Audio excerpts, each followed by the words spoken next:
Who are the most intriguing NBA free agents this offseason? At number 12, Nicolas Batum from the LA Clippers.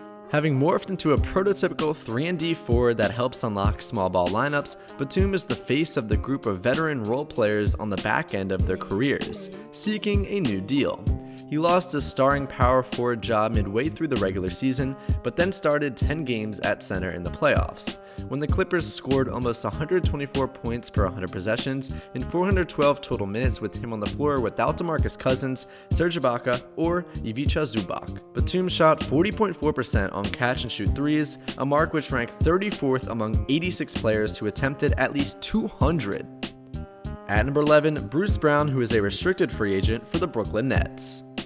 Brown was one of the most fascinating players in the league last season, often guarding the opponent's best perimeter scorer while playing center at 6'4" on offense. He made himself some money by flourishing in this role, but it's fair to wonder how he'd fit on another team. After James Harden and Kyrie Irving were injured in the playoffs, Brown's inability to shoot outside of 15 feet or create his own shot did hurt the Nets' Kevin Durant-heavy offense. Brown had an effective field goal percentage of 56.6%, up from 48% in 2019-20. This was the fifth biggest jump among 183 players with at least 300 field goal attempts in each of the last two seasons. At number 10, Norman Powell, who has a player option for the Portland Trail Blazers. Given the lack of teams with a lot of cap space and the Blazers' assumed unwillingness to let a guy they just traded for walk out the door, it seems likely that Norman Powell returns to Portland. He's coming off a career season at 18.6 points per game on an effective field goal percentage of 57%. He just turned 28 years old and could be the secondary scorer if Portland wants to get bigger, moving the 6'3" Powell to the 2 and bigger defensively. The intrigue here is really about what becomes of the Blazers' core with an increased urgency to build a true contender around Damian Lillard. Powell scored 0.477 points per touch, the second most among 325 players with at least 1,000 touches. At number 9, Tim Hardaway Jr. for the Dallas Mavericks. Hardaway was the Mavericks' most prolific three-point shooter around Luka and began the postseason with 49 total points, shooting 11 for 17 from beyond the arc, as the Mavericks took a 2-0 series lead over the Clippers. He's probably the best shooter option among unrestricted free agents, so it would be hard to see Dallas let him go, but the Mavs have already undergone some major changes and anything seems possible. Hardaway ranks 7th with 369 catch-and-shoot three-point attempts in the regular season. The 40.9% he shot on catch-and-shoot threes ranked 30th among 86 players who attempted at least 200. At number 8, Richaun Holmes for the Sacramento Kings.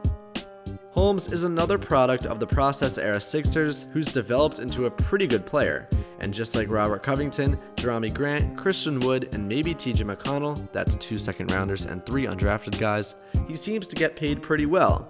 He was one of the most efficient roll men in the league, showed some short roll playmaking skills, and ranked as one of the league's best high-volume rim protectors. At number 7, Dennis Schroeder for the LA Lakers. The Lakers' fascination continues with the starting point guard, Schroeder. Dennis gave LA more off-the-dribble creation alongside LeBron, who turns 37 this December, but his numbers were down, both in regard to totals and efficiency, from the previous season in OKC, and he wasn't able to keep the offense afloat when James was off the floor. He saw the second biggest drop in assists per game from the regular season at 5.8 to the playoffs at 2.8 among 179 players who played in at least 4 playoff games. At number 6, Andre Drummond from the LA Lakers.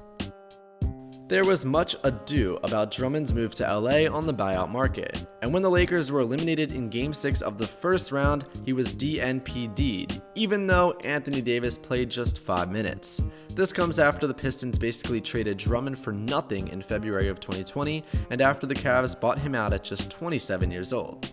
It will be fascinating to see where he lands next, and also how the Lakers retool after injuries derailed their championship defense. At number 5, Lonzo Ball, who is a restricted free agent from the New Orleans Pelicans. Ball probably isn't the top 15 starting point guard in regard to half-court offense, but his finishing at the rim and his three-point shooting have both improved every season he's been in the league. He'll get you some extra points with his transition passing, and he's a big guard who can be a disruptive defender. The Pelicans do have 2 other young guards, Nickel Alexander-Walker and Kira Lewis Jr., who could step into larger roles if the team isn't willing to match a big offer sheet for Ball. Oh, the Zion climbing and finishing.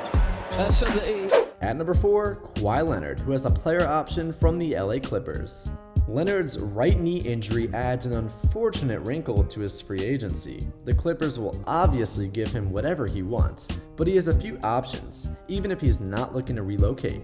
He could opt into his contract and become a free agent next year, he could opt in and extend his current contract, or he could sign a new short deal, which would be 1 year plus another option, or even he could sign a longer one, 3 or 4 years. What he does could indicate how much he believes in the franchise and his supporting cast.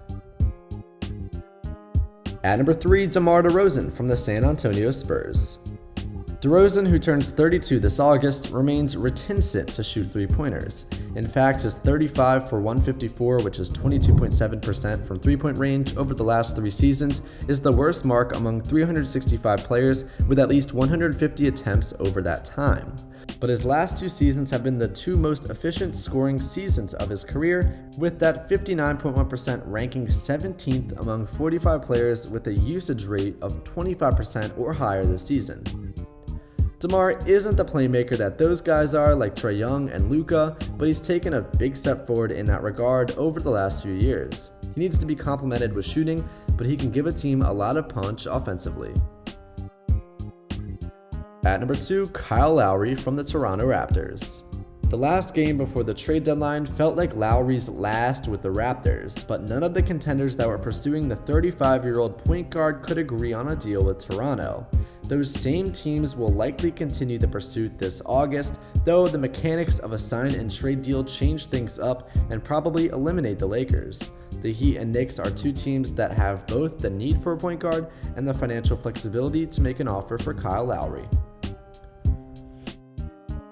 And at number 1, John Collins, a restricted free agent from the Atlanta Hawks. Collins bet on himself last year, reportedly turning down an extension offer from the Hawks, and that bet should pay off. With the Hawks adding veteran talent around the young core, his regular season numbers were down a bit, but Collins played a huge role in this team reaching the Eastern Conference Finals, and not just as a beneficiary of Trae Young's playmaking. Collins made some big defensive plays and scored 1.18 points per possession on post-ups. That stat is the best mark among 11 players with at least 25 post-up possessions in the playoffs. The Hawks should want to keep Collins around long term, but there's some overlap with his skill set and some doubt about whether they'd match a max offer sheet. San Antonio, with a young core of guards and a thin front line, is a potential suitor of intrigue. Well guys, thank you so much for making it to the end of the video. If you enjoyed, make sure to hit that like button, subscribe, and comment down below your thoughts on these free agents, and I'll see you guys next time. Have a great day.